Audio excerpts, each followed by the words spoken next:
So in this video, we're going to discuss 10 things you need to do in Singapore. So number one is Singapore being a multicultural country. You've got the Indians, the Malaysian people, the Chinese. You've got the different towns. So you've got Chinatown, you've got Little India, you've got Kampong Glam, which is pretty much the area where the Muslim people tend to hang out. They've got the mosque there. Chinatown, you've got great Chinese food, makes sense. And you've got all your typical things to buy. They've got a great hawker center there, the Chinatown Food Complex. And Little India, great Indian food. My mate Lewis and I probably had the best curry. I'm not even sure what it was, Rogan Josh, one of those Indian dishes, but it was honestly the best Indian food I've had in my life. So yeah, when you're in Singapore, be sure to check out the different cultures, the Chinatown, Little India, the Kampong Glam. Okay, so the second thing to do in Singapore is the Singapore Flyer. So this is the big Ferris wheel. It's actually, from what I heard a while ago, is one of the bigger ones in the world. So you can go there at day and night. An adult ticket is $33. Great views of Singapore. It's a must do in Singapore. So the third thing you're gonna wanna do in Singapore, it's probably one of the most popular things to do when you're in Singapore, is the gardens by the bay. So an adult ticket costs you $28, and with that you get access to the cloud forest, which is where you've got the big indoor waterfall. It's man-made and you got fog coming through. It's really epic. And then you've got the flower dome, which I didn't like as much as the cloud forest. There's a bunch of cactuses, different exotic plants. There's like an indoor botanic garden, and you've also got the skywalk. It's actually like sponsored by OCB. I think that's one of the banks. You can get cool pictures up there. It's got a good view because you've got that height, and yeah, a good view of the Marina Bay. So that's all included with the $28. Another thing about the Gardens Bay is they do a great light display for the Christmas time. So it goes dark, lots of lights, fun atmosphere. Yeah, you're definitely going to want to hit up Gardens by the Bay. So the next thing you're definitely going to want to do in Singapore is hit up the various hawker centers. So hawker centers are like a big sort of outdoor food complex, food court, and there's basically a bunch of different food vendors selling Singaporean cuisine, Malaysian cuisine, Indian, a range of different cuisines. And yeah, the food's really cheap. That's one of the best parts about hawker centers, is you get a meal for like as little as like $3 and up to like $6. You get more expensive dishes like maybe seafood, like your crab dishes, chili crab. The main hawker centers I would recommend would be the Maxwell Hawker Center, the Old Airport Hawker Center. You've got the Chinatown Food Complex. There's a bunch more. So yeah, definitely hit up the hawker centers. Some particular meals I'd recommend. You've obviously got your Hainanese chicken rice, char siu, which is basically you got your grilled pork. So you've got your carrot cake. There's two different types. You got your white carrot cake and your black carrot cake. It's kind of like a mix of a savory slash sweet carrot cake dish. It's pretty good. In terms of beverages, something you definitely need to try is the sugarcane juice. You get like a big one. It's like $1. It's like green, nice and refreshing, super refreshing, especially because Singapore's so hot.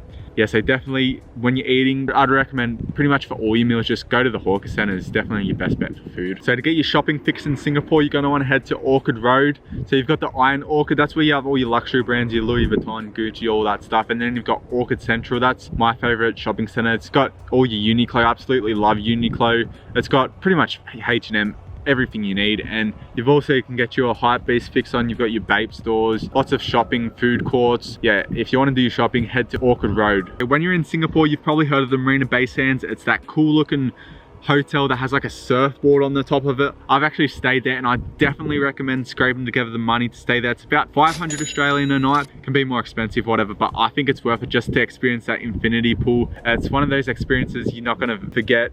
The service, everything is just top of the notch. Top of the notch. But yeah, if you're not balling enough, you can go to the observation deck there, and that's like 20 bucks or something. Or you can head to the Cellar V rooftop bar, which is pretty good. Drinks are expensive, but that's another option to get that Marina Bay Sands feel. And with the Cellar V, you pretty much buy a $20 drink voucher, so that's how you enter. So what a lot of people probably don't realize about Singapore is that there's an actual island called Sentosa Island, and it actually has man-made beaches, and there's lots of fun things. It's known as like sort of the fun area of Singapore. They've got a slogan, but I don't know what it is. So you've got Universal Studios over there. That's pretty good. And also the Skyline Luge. We hit that up last year, my mate and I, and that's definitely fun. They've got one of those in New Zealand, Queenstown. I've also done that one. Good fun. We've got the Madame Tussauds, the statues where they're like actors, Michael Jackson, all that type of thing. You've got the zip line. You pretty much zip line through the beach, down the forests. Pretty good. I personally, if you're an adrenaline junkie, it's not as good as a bungee jump, which they do have. The AJ Hackett bungee jump. It's definitely not one of the highest bungee jumps, but they've got that there as well. So on Sentosa Island, they also have music festivals there. My mate and I went to one called Zuka back in 2016. A bunch of fun it was.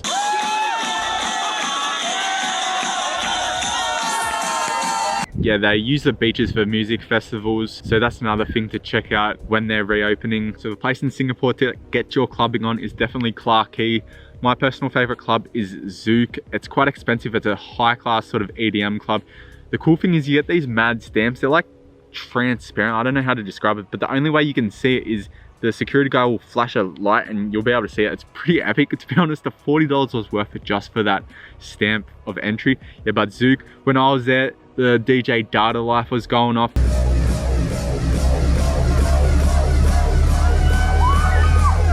Bunch of different international peeps there. Good fun. Definitely my recommended night spot there. But there's a lot of different places like high-end drinking bars, like your casual drinking places, you play pool. You know, it's just the nightlife capital of Singapore, I guess. And you can also chill by the river because you got the river right there, and grab a tiger beer, reflect on life. That's actually one of my favorite activities when in Singapore, because the scenery's, I wouldn't say natural scenery, but the skyline, it's so beautiful, and I just like to reflect on life down by the river where Clarke Quay's at. Okay, so the 10th thing you're gonna wanna do, you're gonna do anyway, but you can maximize your experience, but that is checking out the Changi Airport. It's been rated the best airport in the world, like, who knows, like 5 times or something now. But anyway, I actually don't get lucky enough to go into the correct terminals to experience the cool things. Like, you've got the Jewel, it's like a big crystal thing, and you've got like a monorail with like a waterfall going through, like forests. Like, it's such a world-class airport. Like, I was gonna say Wi-Fi, but most airports have Wi-Fi. But it's got cinemas, gyms, just whatever you could think of, it's pretty much got at the Changi Airport. But you may want to visit the Changi Airport on itself for the Jewel. I always end up in either Terminal 1 or 2, and that's the one that doesn't have all the cool stuff. What it does have is a cactus garden, but which is not the best. But yeah, anyway, it's definitely the best airport in the world. So you're gonna want to maybe head to the airport earlier. Definitely check out what the airport has to offer, because it's such a world-class airport. So we've got 2 honorable mentions. We've got the night safari. I personally didn't really like it all too much. Maybe your kids will like it. You pretty much hop in a carriage, you go along the zoo, and like the instructor guy, he'll point out a bunch of animals, like here we've got the hippos, here we've got the Burmese tiger, whatever. So the night safari costs $75 for 2 people, and what you've got to keep in mind is the night safari, the whole zoo is a bit out of the way. It's like a 40-minute drive, something like that, and that's going to cost you in terms of taxi price. Maybe you can catch the MRT. I'm not familiar with the MRT routes. I personally think it's a bit overhyped, the night safari, so that's why it's only an honorable mention. So I'd probably skip it, to be honest. The other honorable mention is the Art Science Museum.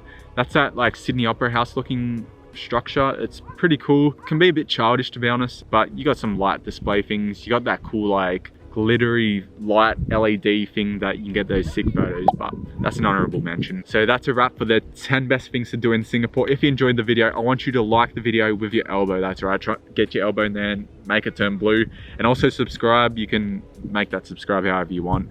So yeah, I'll catch you in the next video.